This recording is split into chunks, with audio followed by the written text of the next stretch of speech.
नमस्कार। Class 9th NCERT mathematics के इस वीडियो में आप अध्याय 3 निर्देशांक ज्यामिति से 25 मोस्ट इम्पॉर्टेंट MCQs को समझेंगे। ये MCQs आने वाले set exam, half yearly exam और एनुअल एग्ज़ाम के लिए इम्पॉर्टेंट हैं। आइए सबसे पहले हम निर्देशांक ज्यामिति के मुख्य बिंदुओं को दोहरा लेते हैं। सबसे पहले हम समझते हैं कि कार्तीय पद्धति यानी कार्टेशियन सिस्टम क्या होता है। ये हमारे पास एक तल है, इस तल पर एक बिंदु दिया गया है। तो कार्तीय पद्धति में एक तल में एक बिंदु की स्थिति का निर्धारण करने में प्रयुक्त पद्धति को कार्तीय पद्धति कहा जाता है, यानी कार्टेशियन सिस्टम कहा जाता है। इस बिंदु की स्थिति को जो निर्धारित करने की जो पद्धति है उसे हम कार्तीय पद्धति कहते हैं। अब हम समझते हैं कि कार्तीय निर्देशांक पद्धति क्या होती है। इस तल में हमारे पास दो लंबवत रेखाएं दी गई हैं, एक एक्स अक्ष है और एक वाई अक्ष है। तो दो लंबवत रेखाएं, इनका जो प्रतिच्छेद बिंदु है, प्रतिच्छेद बिंदु क्या है? ओ बिंदु है, ये मूल बिंदु है। तो मूल बिंदु हो से बनने वाली पद्धति को कार्तीय निर्देशांक पद्धति कहते हैं, यानी कार्टेशियन कोऑर्डिनेट सिस्टम कहते हैं। कार्तीय तल में ये क्षैतिज रेखा यानी हॉरिजॉन्टल लाइन होती है, ये एक्स अक्ष होता है, ये ऊर्ध्वाधर लाइन होती है यानी वर्टिकल लाइन। इस लाइन को हम आई अक्ष कहते हैं। ये दोनों अक्ष इस तल को चार भागों में विभक्त करते हैं, तो जिनको हम चतुर्थांश कहते हैं। ये हमारे पास फर्स्ट चतुर्थांश है यानी प्रथम चतुर्थांश है, और ये हमारे पास द्वितीय चतुर्थांश है, ये हमारे पास तृतीय यानी तीसरा चतुर्थांश है, और ये हमारे पास चौथा चतुर्थांश है। इन दोनों अक्षों के प्रतिच्छेद बिंदु, ये जो ओ प्रतिच्छेद बिंदु है, इसको हम मूल बिंदु कहते हैं। इस तल पर ये बिंदु दिया गया है। इस बिंदु के जो निर्देशांक है वो 3,4 है। इस बिंदु का जो निर्देशांक में जो 3 अंक दिया गया है, इसे हम भुज कहते हैं, ये एक्स निर्देशांक कहलाता है।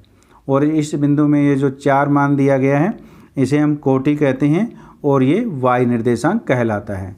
तो इस प्रकार ये बिंदु जो है 3,4 है, जिसमें एक्स निर्देशांक 3 है और वाई निर्देशांक 4 है। अब हम इस बिंदु की एक्स अक्ष से लंबवत दूरी और वाई अक्ष से लंबवत दूरी देखते हैं।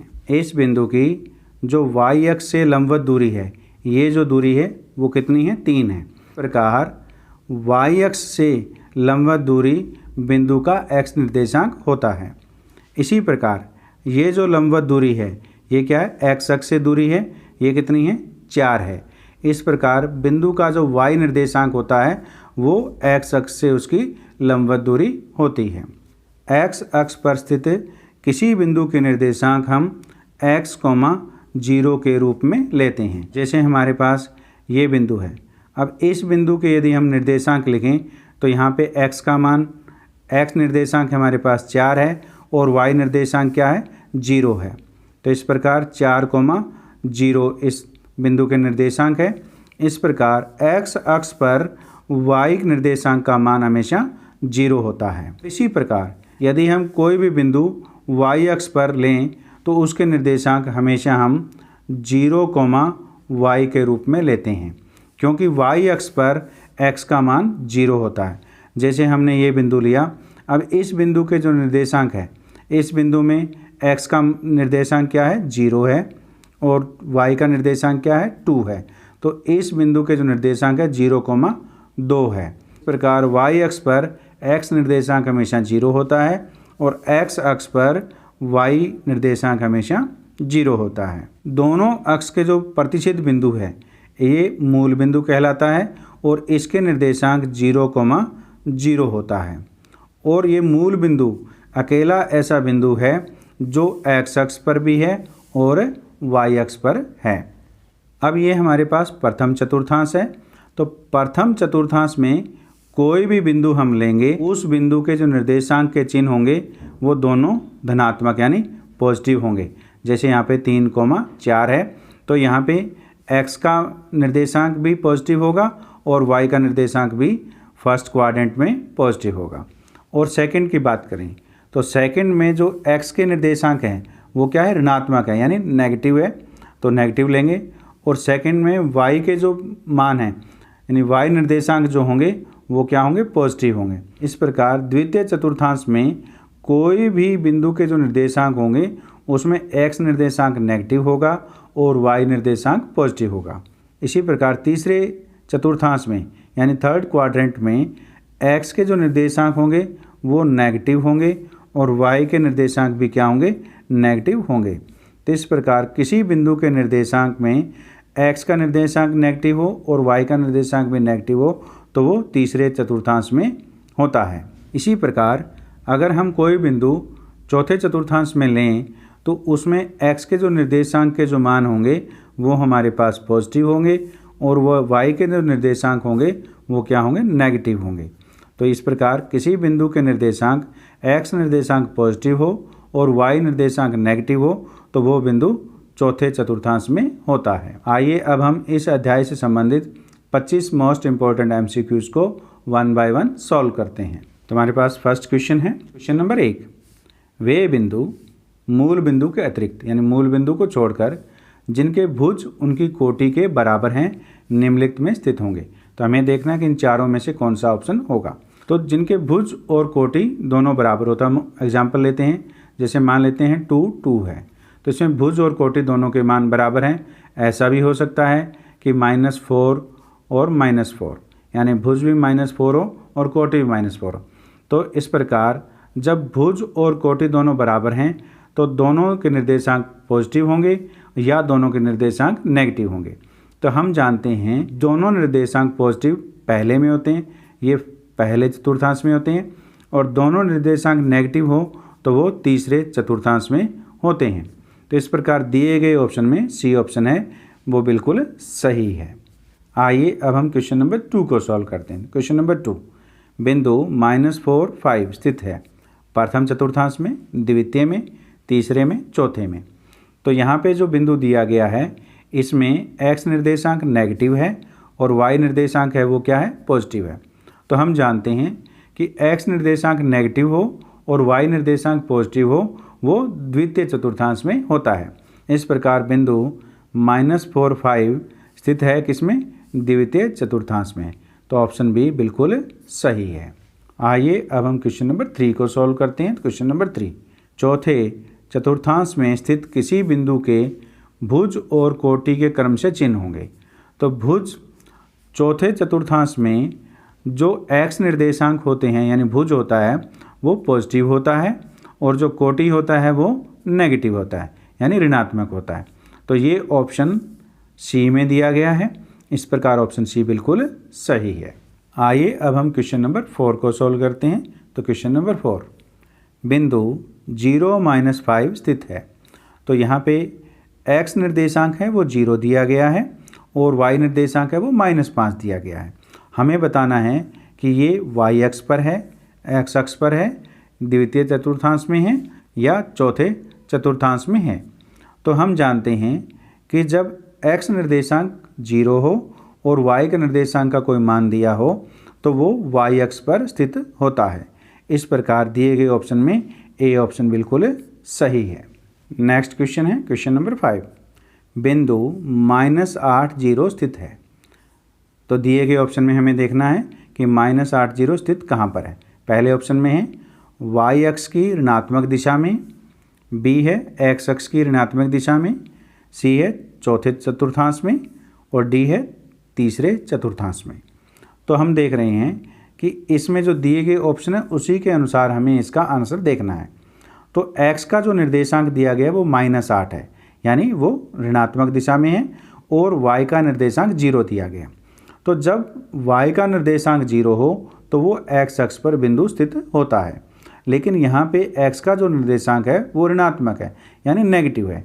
इस प्रकार ये बिंदु x अक्ष की ऋणात्मक दिशा में स्थित है। तो इस प्रकार दिए गए ऑप्शन में बी ऑप्शन बिल्कुल सही है। आइए अब हम क्वेश्चन नंबर 6 को सॉल्व करते हैं। तो क्वेश्चन नंबर 6, मूल बिंदु जिसके निर्देशांक 0 0 हैं स्थित है। मूल बिंदु कहाँ पर स्थित होता है? ए ऑप्शन में केवल x अक्ष पर, बी ऑप्शन में केवल y अक्ष पर, सी ऑप्शन में x अक्ष और y अक्ष दोनों पर और डी में किसी भी अक्ष पर नहीं। तो हम जानते हैं कि दोनों अक्ष का जो प्रतिच्छेद बिंदु होता है वो मूल बिंदु कहलाता है। तो ये जो मूल बिंदु है दोनों अक्ष पर स्थित होता है। इस प्रकार दिए गए ऑप्शन में सी ऑप्शन बिल्कुल सही है, क्योंकि सी ऑप्शन में दिया गया है कि एक्स अक्ष और वाई अक्ष दोनों पर।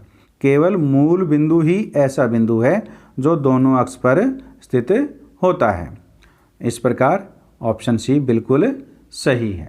आइए अब हम क्वेश्चन नंबर 7 को सॉल्व करते हैं। क्वेश्चन नंबर 7, एक्स अक्ष पर सभी बिंदुओं का भुज है, यानी एक्स अक्ष पर भुज क्या है ये हमें बताना है। यानी भुज 1 होता है, 2 होता है या 0 होता है या कोई भी संख्या होती है। तो हमें मालूम है कि एक्स अक्ष पर कोई भी बिंदु यदि हम लें तो वह x, 0 के रूप का होता है। तो यहाँ पर x का मान कोई भी संख्या हो सकती है, केवल 1, 2 या 0 नहीं होती, वो कोई भी संख्या हो सकती है। इस प्रकार दिए गए ऑप्शन में डी ऑप्शन बिल्कुल सही है। आइए अब हम क्वेश्चन नंबर 8 को सॉल्व करते हैं। क्वेश्चन नंबर 8, एक्स अक्ष पर स्थित सभी बिंदुओं की कोटि यानी ऑर्डिनेट है। तो एक्स अक्ष पर जो बिंदु होते हैं वो x, 0 के रूप में होते हैं। तो भुज यहाँ पर x के रूप में होता है, और यानी कोटि जो है यानी ऑर्डिनेट वो क्या होती है, 0 होती है, यानी शून्य होती है। इस प्रकार दिए गए ऑप्शन में सी ऑप्शन में शून्य दिया गया है। इस प्रकार ऑप्शन सी बिल्कुल सही है। आइए अब हम क्वेश्चन नंबर 9 को सॉल्व करते हैं। तो क्वेश्चन नंबर 9, वह बिंदु जहां दोनों निर्देशांक अक्ष मिलते हैं कहलाता है।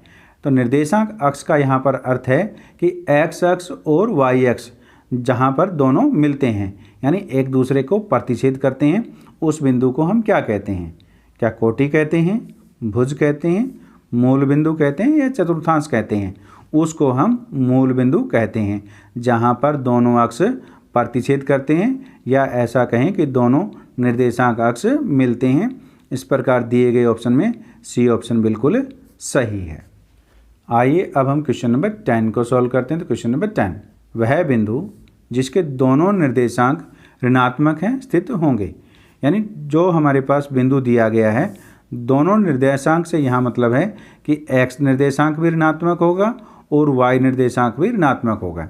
यानी ऐसे बिंदु जिनके दोनों निर्देशांक का जो चिन्ह है वो नेगेटिव हो, वो कौन से चतुर्थांश में होता है? वो हमें मालूम है कि वो तीसरे चतुर्थांश में होता है। इस प्रकार दिए गए ऑप्शन में सी ऑप्शन बिल्कुल सही है।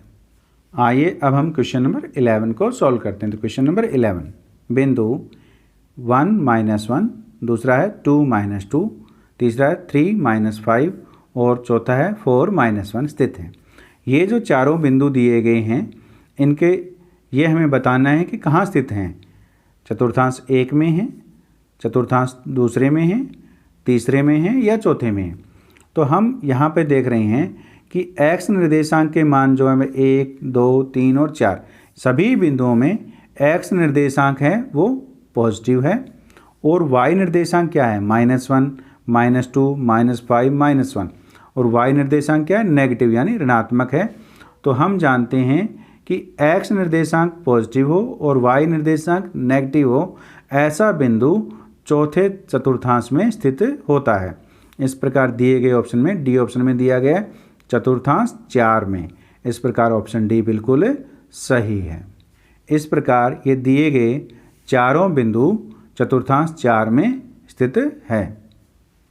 आइए अब हम क्वेश्चन नंबर 12 को सॉल्व करते हैं। तो क्वेश्चन नंबर 12, यदि किसी बिंदु का y निर्देशांक 0 है तो वह बिंदु सदैव स्थित है।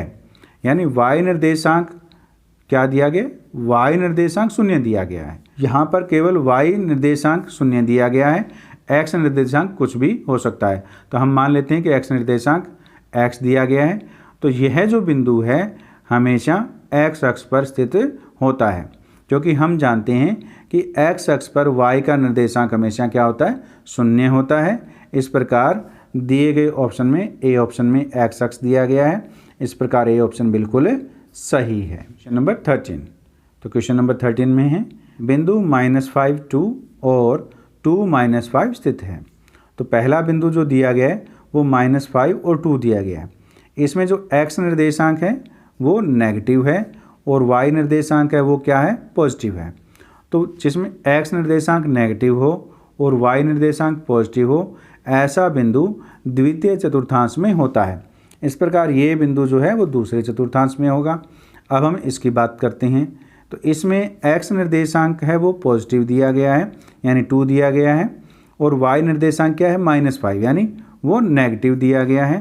तो जिस बिंदु के निर्देशांक में x निर्देशांक पॉजिटिव हो और y निर्देशांक नेगेटिव हो वो चौथे चतुर्थांश में स्थित होता है। इस प्रकार ये जो दोनों बिंदु हैं वो दूसरे और चौथे चतुर्थांश में स्थित है। इस प्रकार दिए गए ऑप्शन में सी ऑप्शन में दिया गया क्रमशः चतुर्थांश 2 और 4। यहाँ पे आपने ध्यान देना है कि डी ऑप्शन में दिया गया क्रमशः चतुर्थांश 4 और 2। 4 का क्रमशः चतुर्थांश 4 का अर्थ है कि पहला 4 में, लेकिन ऐसा नहीं है क्योंकि हमने यहाँ देखा पहला जो बिंदु है वो दूसरे चतुर्थांश में है और दूसरा है वो चौथे में।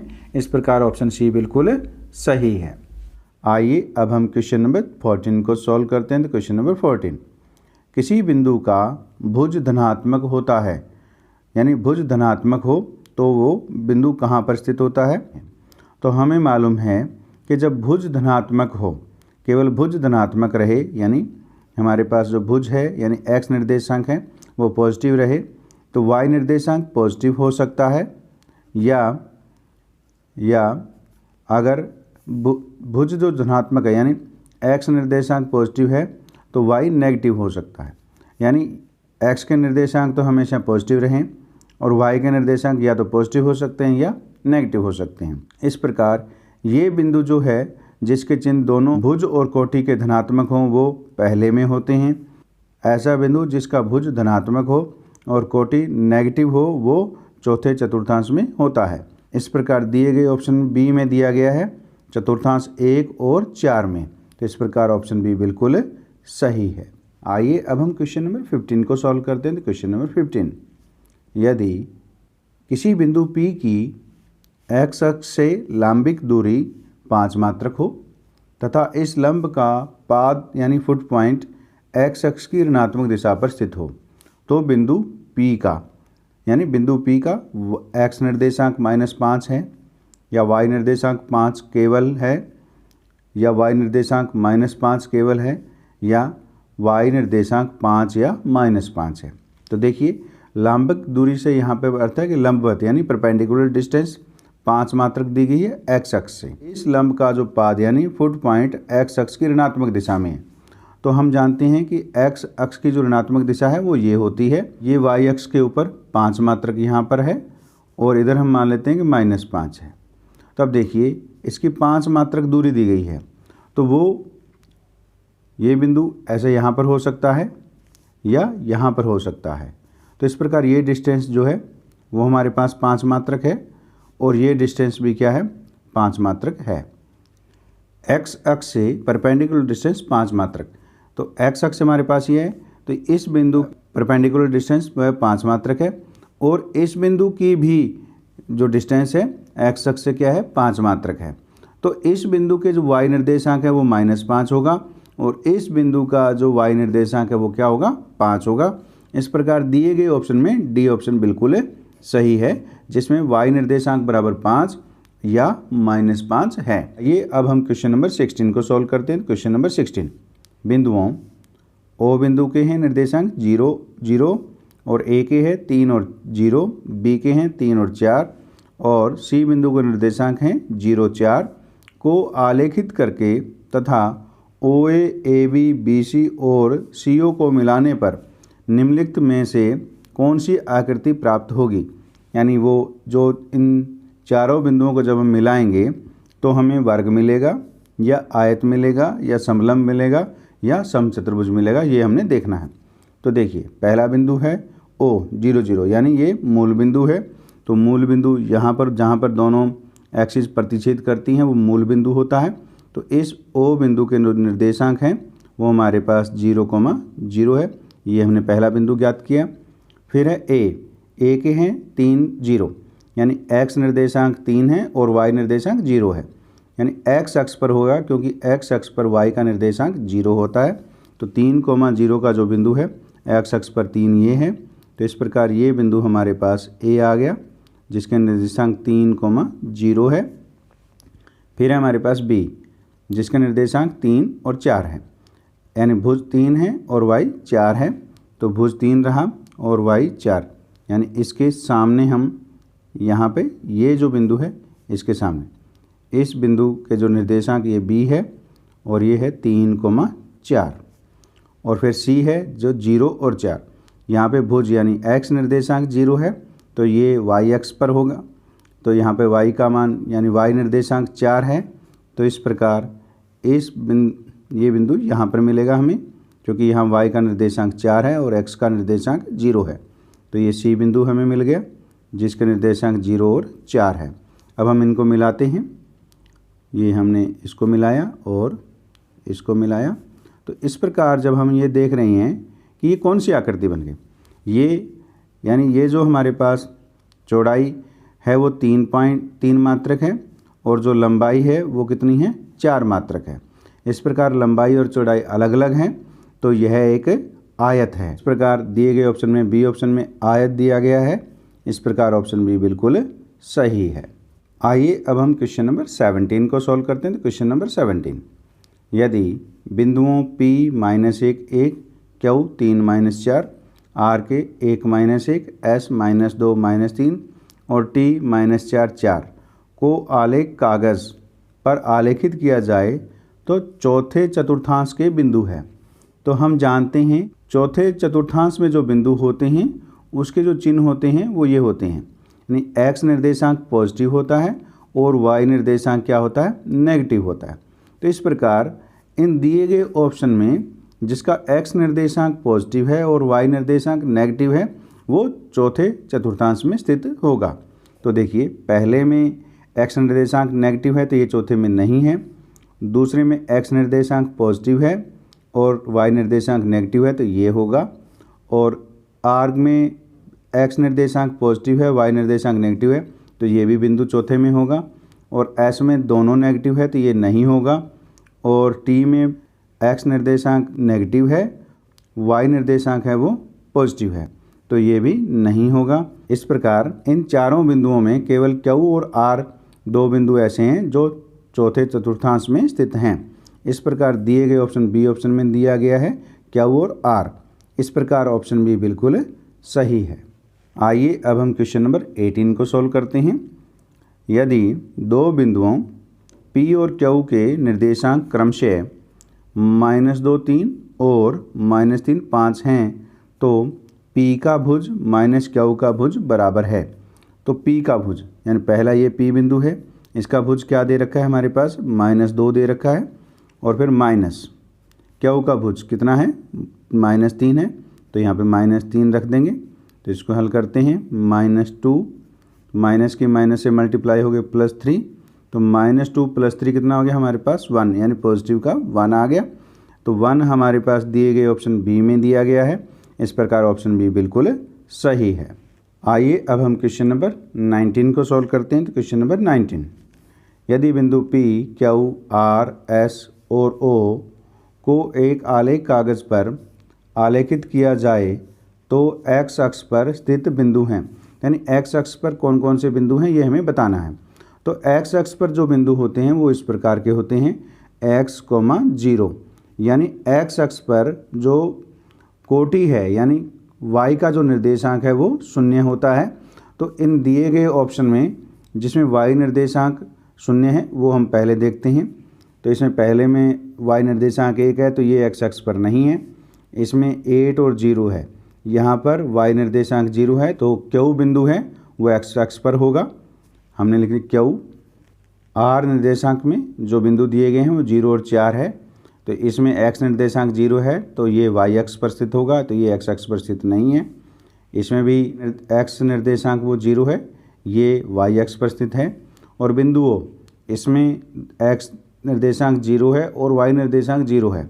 मूल बिंदु ही केवल ऐसा होता है जो दोनों अक्ष पर स्थित होता है, तो आपने ये स्पेशल ध्यान रखना है कि मूल बिंदु x अक्ष पर भी स्थित होता है और y अक्ष पर भी स्थित होता है।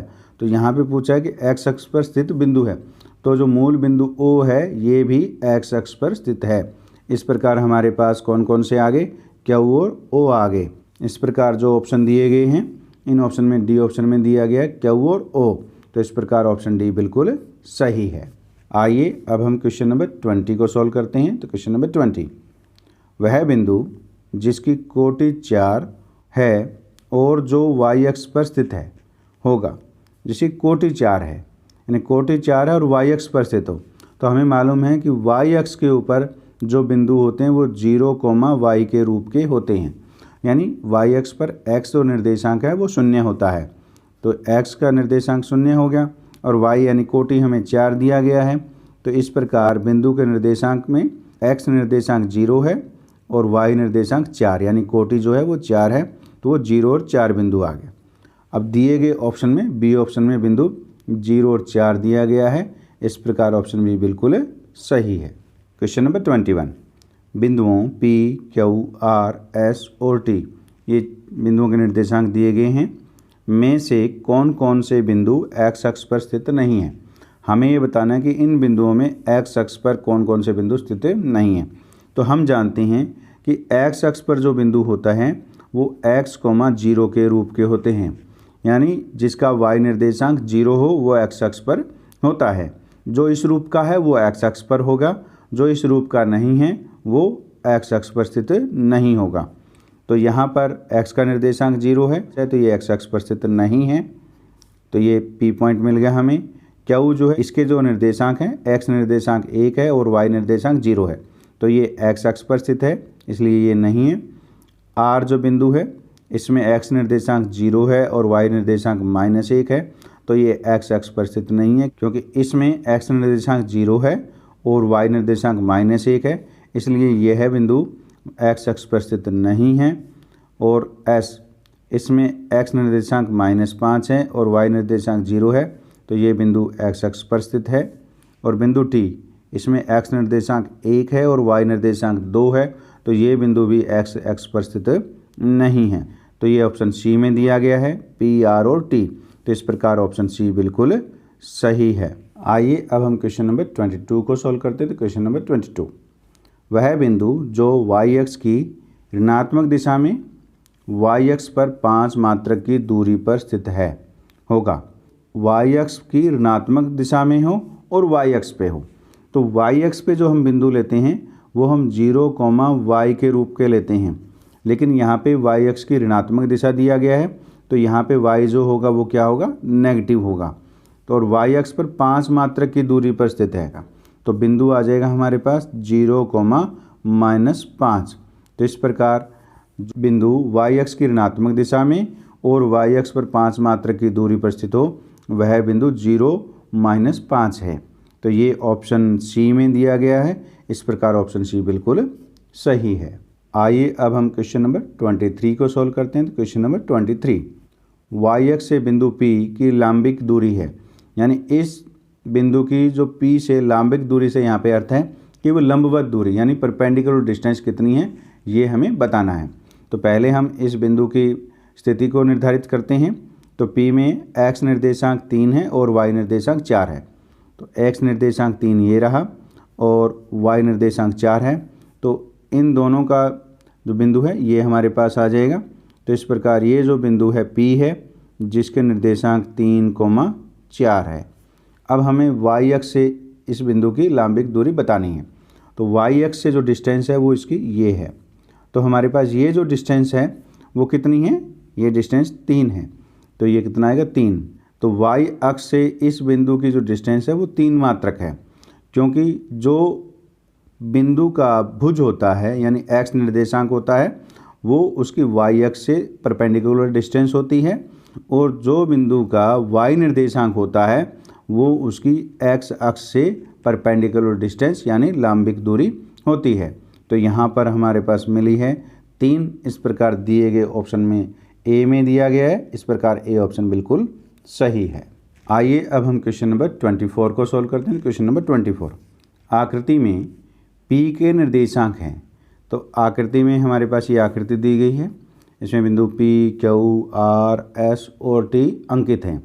इसमें हमें इस बिंदु के हमें निर्देशांक बताने हैं, तो वो ये मिलेंगे हमें। हम देख रहे हैं ये क्या है, x अक्ष के सामने ये -2 पे है, तो यानी x निर्देशांक -2 आ गया और y निर्देशांक है वो 4 पे, तो ये हमारे पास आ गया। तो ये देखिए, तो इस प्रकार P के जो निर्देशांक हैं वो -2 और 4 है। तो इस प्रकार दिए गए ऑप्शन बी में दिया गया है -2 4। इस प्रकार ऑप्शन बी बिल्कुल सही है। आइए अब हम क्वेश्चन नंबर 25 को सॉल्व करते हैं। आकृति में निर्देशांक 4 - 3 वाला बिंदु है। ऐसा बिंदु हमें ज्ञात करना है जिसके निर्देशांक 4 और -3 है। तो सबसे पहले हम ये देखेंगे कि ये कौन से चतुर्थांश में है। तो इसमें भुज जो है यानी x निर्देशांक पॉजिटिव है और y निर्देशांक नेगेटिव है, तो ये चौथे चतुर्थांश में स्थित होगा। और चौथे में हमारे पास केवल s दिया गया है। x के जो निर्देशांक है वो ज्ञात करते हैं। तो देखिए ये हमारे पास जो डिस्टेंस है y एक्स से दी गई है। तो y एक्स से डिस्टेंस है वो कितनी दे रखी है 4। तो इस प्रकार इसके x निर्देशांक 4 आ गया और x अक्ष से डिस्टेंस हमारे पास ये जो डिस्टेंस है यानी दूरी है वो कितनी है 3 है। तो ये आ गया हमारे पास -3। तो इस प्रकार -3। तो इस प्रकार s के जो निर्देशांक हमें मिले हैं वो 4 - 3 मिले हैं। इस प्रकार 4 - 3 बिंदु s के निर्देशांक हैं। तो इस प्रकार दिए गए ऑप्शन डी में दिया गया s। इस प्रकार ऑप्शन डी बिल्कुल सही है। उम्मीद है इस वीडियो में समझाए गए सभी MCQs आपको समझ में आए हैं। समझ में आए तो वीडियो को लाइक कीजिए और ऐसे ही मैथ और रीजनिंग के वीडियो प्राप्त करने के लिए चैनल को सब्सक्राइब कीजिए और बेल आइकन को प्रेस कीजिए ताकि नए वीडियो आने पर आपको नोटिफिकेशन प्राप्त हो सके। धन्यवाद।